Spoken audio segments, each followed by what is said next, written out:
Assalamu alaikum class. Today we are going to start a new chapter which is aliphatic hydrocarbons. From here on we'll study about organic chemistry.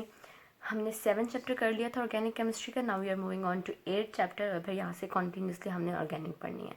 So aliphatic hydrocarbons are basically the open chain hydrocarbons in which there are no cycles present. Acyclic hydrocarbons.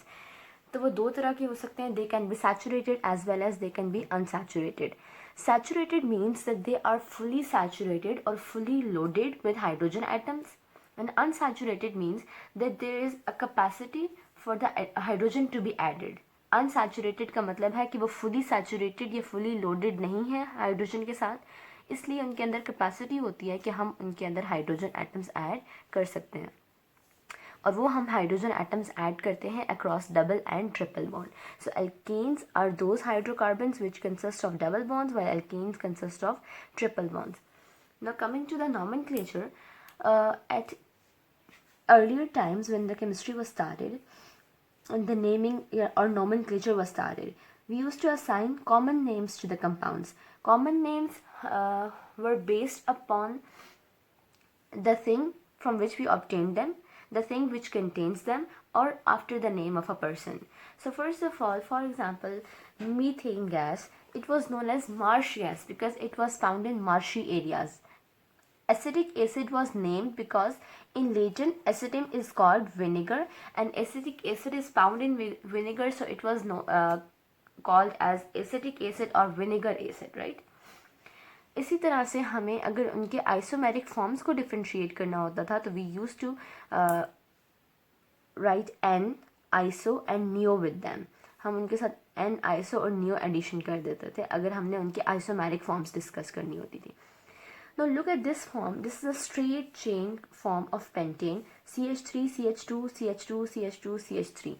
It's a straight chain form of pentane, but here in this structure you can see one branch, so this is not a straight chain, it has one branch, so we named it isopentane. If your compound, if your molecule is present in a straight chain, it will be added and will be added to it, but if there is a branch present in the structure, it will be known as iso, but if there are multiple branches present in your structure, it will be known as neopentane. Now you can see all of these structures have same formula, which is C5H12, but they have different isomeric forms.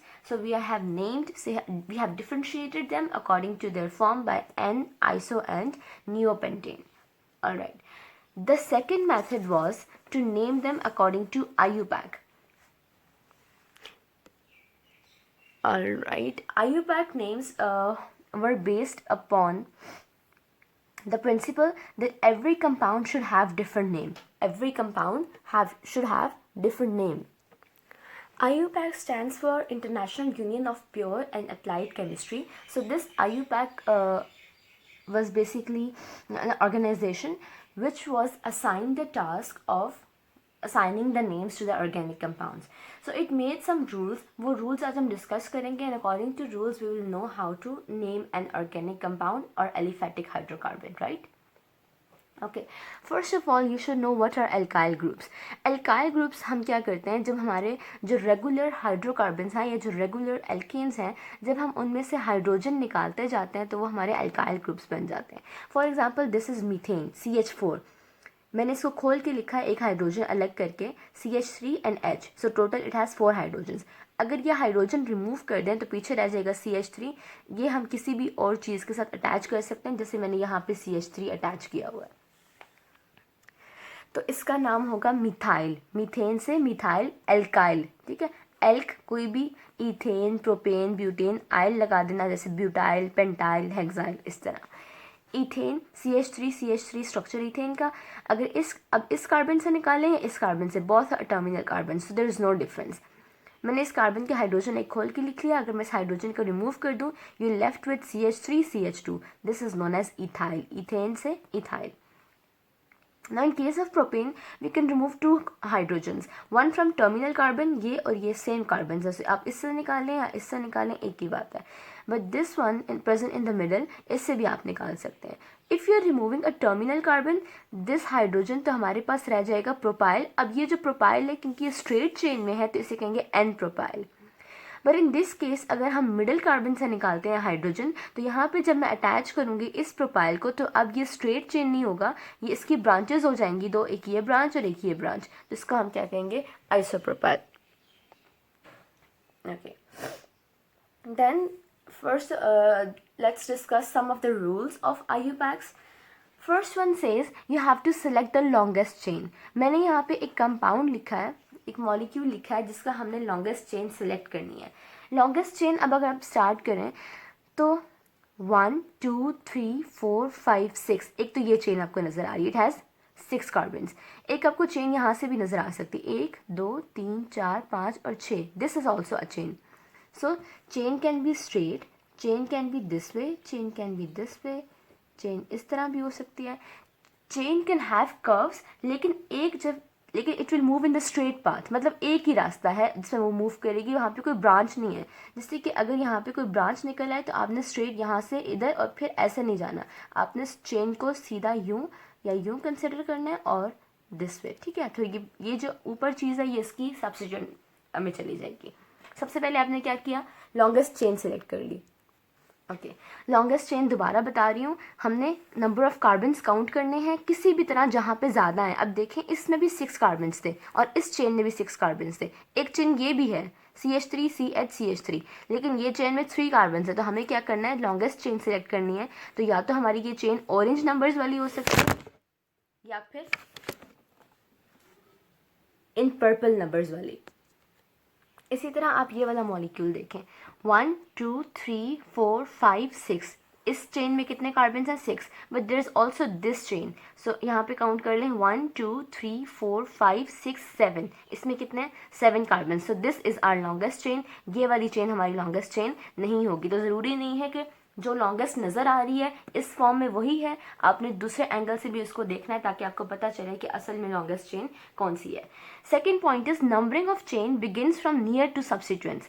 आपने chain select कर ली, for example come to this purple one, आपने ये chain select कर ली 1 2 3 4 5 6, ये straight chain थी। अब ये जो मिथाइल है ये इसका सब्स्टिट्यूएंट है, सही, सब्स्टिट्यूएंट जो एक्स्ट्रा चीज़ आपने इस चेन के ऊपर ऐड की हुई है।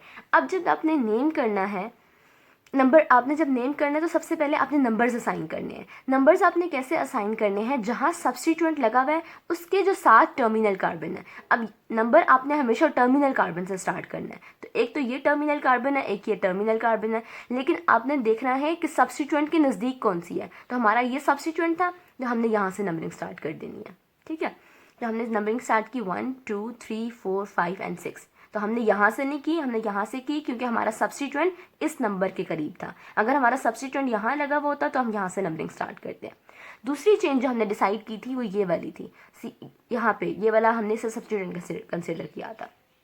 तो इस केस में भी अगर मैं यहाँ से नंबर करती हूँ, जो पर्पल वाली है, तो पर्पल को अगर मैं यहाँ से नंबर करूँ तो मेरे सब्स्टिट्यूएंट को नंबर मिलेगा 1 2 3 4 5, ठीक है, ये वाला सब्स्टिट्यूएंट हो जाएगा ऑरेंज के केस में। लेकिन मैं अगर यहाँ से नंबर स्टार्ट करती हूँ ऑरेंज को 1 2 3 4 5 6, तो ये वाला क्या है, मेरा सब्स्टिट्यूएंट है, ठीक है। अब इस ऑरेंज के केस में भी और पर्पल के केस में भी सब्स्टिट्यूएंट कहाँ पे आ रहा है, सेकंड नंबर पे। तो आप कुछ भी नेम करें, दोनों केसेस में नेम सेम होगा। अच्छा, अब नेम करने का तरीका क्या है, इस चेन को भी देख लें। इस चेन को जब नंबर करना है तो हम यहाँ से भी नंबर कर सकते थे 1 2 3 4 5 6 7, तो उस केस में हमारे पास जो सब्स्टिट्यूएंट है वो 5 पोजीशन पे आता। लेकिन अगर मैं यहाँ से नंबर करूँ 1 2 3 4 5 6 7, अब सब्स्टिट्यूएंट आ रहा है थर्ड नंबर पे, तो मैंने क्या करना है, वो वाला सिलेक्ट करनी है चेन जहाँ पे सब्स्टिट्यूएंट को कम नंबर मिल रहा है, तो मैं नंबरिंग यहाँ से स्टार्ट करूँगी। थर्ड रूल सेज कि आपने नंबर कर लिया, अब अपने नेम लिखना है। अब आप नेम कैसे लिखेंगे, सबसे लास्ट में आएगा आपका पेरेंट नेम। पेरेंट नेम क्या है, बेसिकली उस लॉन्गेस्ट चेन का नाम जो आपने सिलेक्ट की है। फॉर एग्जाम्पल इस केस में ये जो लॉन्गेस्ट चेन है हमारी, इसमें 6 कार्बन्स हैं, तो 6 कार्बन्स वाली एल्केन को आप कहते हैं हेक्सेन, तो ये उसका पेरेंट नेम है। इस केस में 7 है कार्बन्स लॉन्गेस्ट चेन के अंदर, तो 7 कार्बन्स वाली एल्केन को कहते हैं हेप्टेन, तो पेरेंट नेम हो जाएगा heptane. So parent name is based upon the number of carbon atoms present in the chain. हो गया। इससे पीछे आपने लिखना है सब्स्टिट्यूएंट। सब्स्टिट्यूएंट कौन सा है? अब देखिए मैंने यहाँ पे आपको अल्काइल ग्रुप्स पढ़ाए थे, तो ये वाला अगर मैंने ऑरेंज चेन कंसीडर किया 1 2 3 4 5 6, तो ये इसका क्या है? सब्स्टिट्यूएंट। इसको हमने क्या कहा, क्या नाम है इसका? मिथाइल, क्योंकि ये मीथेन से डिराइव हुआ है इसलिए इसका नाम क्या है? Methyl. Again in this molecule हमने यहाँ से नंबरिंग स्टार्ट की। थर्ड पे एक क्या लगा हुआ है? सब्स्टिट्यूएंट। सब्स्टिट्यूएंट क्या है? मीथेन से डिराइव हुआ है, एक कार्बन वाला है, इसलिए इसको क्या कहेंगे? मिथाइल। तो आपने सब्स्टिट्यूएंट भी लिख लिया, whether it is methyl, it is ethyl, it is pentyl, कौन सा सब्स्टिट्यूएंट है। फिर आपने सब्स्टिट्यूएंट का नंबर कौन सा उस चेन के ऊपर, वो लिखना है सबसे पहले। तो इस केस में सब्स्टिट्यूएंट सेकेंड कार्बन पे प्रेजेंट है, तो सेकेंड कार्बन पे क्या प्रेजेंट है? मिथाइल, तो ये हो जाएगा 2 मिथाइल और पेरेंट नेम क्या? हेक्सेन। सो 2 मिथाइल हेक्सेन। अच्छा, अब होता क्या है, आपने जब नंबर और नेम को अलग करना है तो आपने बीच में एक हाइफन लगानी है। नंबर और जो अल्फ़ाबेट है उसके दरम्यान क्या लगेगी? हाइफन। और जो पहला वर्ड है वो हमेशा कैपिटल होगा, और जो आपने सब्स्टिट्यूएंट और पेरेंट का नेम है वो हमेशा जोड़ के लिखना है, उन दोनों में कोई गैप नहीं होगा। नंबर, उसके बाद हाइफन, सब्स्टिट्यूएंट का नाम, और उसके साथ बिल्कुल अटैच करके विदाउट एनी स्पेस आपने लिखना है पेरेंट नेम। जैसे इसका नाम है 2 मिथाइल हेक्सेन, इसका नाम है 3 मिथाइल हेप्टेन। ओके, अगर आपके मॉलिक्यूल के अंदर दो या दो से ज़्यादा सब्स्टिट्यूएंट प्रेजेंट है, फिर आपने क्या करना है? अब आप पहले इसमें से सबसे पहले लॉन्गेस्ट चेन सिलेक्ट कर लें। मुझे जो सीधी चेन नज़र आ रही है पहले वो देख लेते हैं। 1 2 3 4 5 6 कार्बन हैं। एक चेन ये भी है, दिस वन, इसके अंदर कितने हैं? 1 2 3 4 5 6, इसके अंदर भी 6 कार्बन हैं।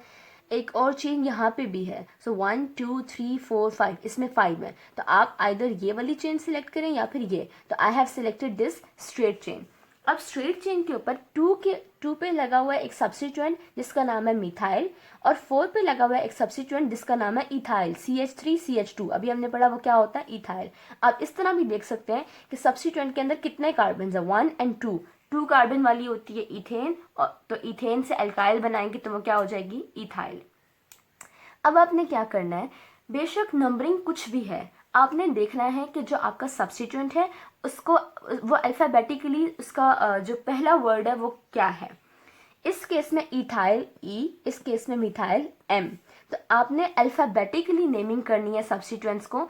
इथाइल ई पहले आता है तो आपने इथाइल को पहले लिखना है और मिथाइल को बाद में लिखना है। डजेंट मैटर इथाइल को 4 नंबर मिल रहा है और मिथाइल को 2 नंबर मिल रहा है, तो आप लिखेंगे 4 हाइफन, 4 पे क्या है? इथाइल। फिर आपने जो दूसरा नंबर है उसको भी हाइफन से सेपरेट करना है, इथाइल हाइफन 2। 2 पे क्या लगा हुआ है? मिथाइल, मिथाइल, और उसके साथ फिर क्या है? पेरेंट नेम अटैच करके लिख देना है। So it is 4 ethyl 2 methyl hexane. अब वो नेक्स्ट पॉइंट में कहता है कि अगर 2 सब्स्टिट्यूएंट्स एक ही कार्बन पे लगे हुए हो। अब यहाँ पे 2 सब्स्टिट्यूएंट्स थे but they were on different carbon atoms. यहाँ पे हमने डिस्कस करना है कि अगर 2 सब्स्टिट्यूएंट्स एक ही कार्बन पे हो तब क्या होगा। First of all select the longest chain, 1 2 3 4 5 6, 1 2 3 4 5 6। तो ये वाली चेन भी हो सकती है और ये वाली चेन भी हो सकती है। अब आपने क्या करना है, दूसरे नंबर पे नंबरिंग करनी है। तो नंबरिंग मैं यहाँ से भी स्टार्ट कर सकती हूँ और यहाँ से भी स्टार्ट कर सकती हूँ, लेकिन अगर मैं यहाँ से स्टार्ट करूँगी तो इसको मिलेगा 4th नंबर, 1 2 3 4। सब्स्टिट्यूएंट को क्या नंबर मिलेगा? 4th। लेकिन अगर यहाँ से करूँगी तो सब्स्टिट्यूएंट को मिलेगा 1 2 3। तो मुझे कहाँ से करनी है? इस साइड से। सो 1 2 3 4 5 6। तो 3 पे इथाइल भी लगा हुआ है, दिस वन, और 3 पे मिथाइल भी लगा हुआ है। तो आपने क्या करना है? अल्फ़ाबेटिकली मेंशन करना है और हर सब्स्टिट्यूएंट के साथ अलग से नंबर मेंशन करना है। 3 हाइफन इथाइल हाइफन 3 पे इथाइल, और फिर अगेन 3 पे मिथाइल, और पेरेंट नेम क्या है? Hexane. So 3 ethyl 3 methyl hexane. Okay, identical substituents are present. अगर हमारे पास, अब ये तो एक ही कार्बन के ऊपर सब्स्टिट्यूएंट थे बट देवर 2 डिफरेंट सब्स्टिट्यूएंट, एक मिथाइल था और एक क्या था? इथाइल था। लेकिन अगर आपके सब्स्टिट्यूएंट सेम हो तब आपने क्या करना है? अब इसमें देखें, पहले लॉन्गेस्ट चेन सेलेक्ट कर लें, 1 2 3 4, स्ट्रेट आपको 4 कार्बन नजर आ रहे हैं। 2 पे भी मिथाइल है, 3 पे भी मिथाइल है। तो आपने क्या करना है? 2 और 3 को जब मेंशन करना है तो एक तो कोमा से मेंशन करना है, और क्योंकि 2 मिथाइल हैं तो आपने प्रीफिक्स ऐड कर देना है 2 मिथाइल। अगर 3 मिथाइल होते तो आप 3 मिथाइल, 4 होते तो टेट्रा, 5 होते तो पेंटा, इस तरह आपने प्रीफिक्स ऐड कर देना है। और 2 नंबर्स को जब सेपरेट करना है तो you have to use comma. So 2 comma 3 hyphen di methyl, because there 2 methyl, और जो पेरेंट नेम है वो क्या है, ब्यूटेन। सो 2 पे भी मिथाइल है, 3 पे भी मिथाइल है। तो हमने बजाय इसके कि हम कहते हैं 2 मिथाइल 3 मिथाइल, हमने क्या किया, एक ही जगह उसको मेंशन किया, 2,3 hyphen di methyl butane. Alright, अब इस पे आ जाओ।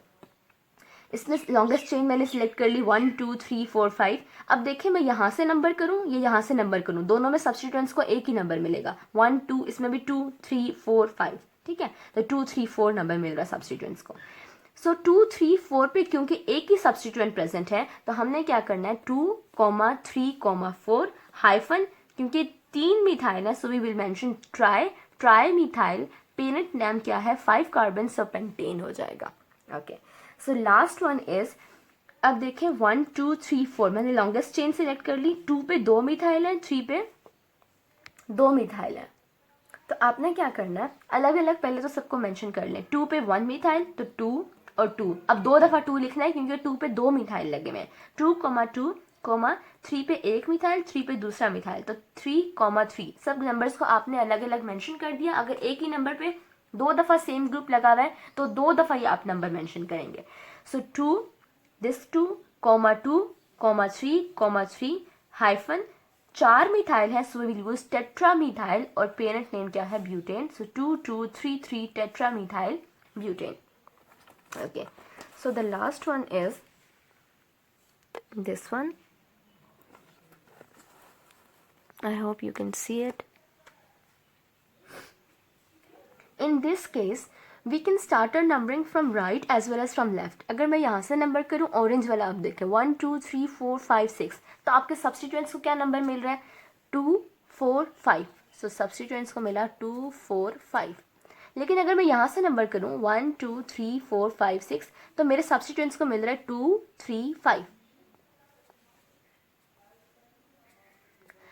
तो जहाँ से कम नंबर मिल रहे हैं सब्स्टिट्यूएंट्स को, वहाँ से हमने नंबरिंग स्टार्ट करनी है।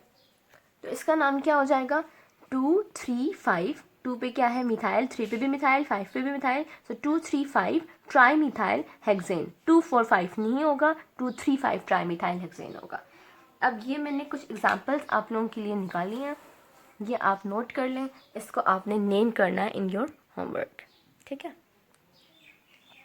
कल इंशाल्लाह हम अगला नॉमेनक्लेचर पढ़ेंगे of alkenes and alkynes. Till then अल्लाह हाफिज़।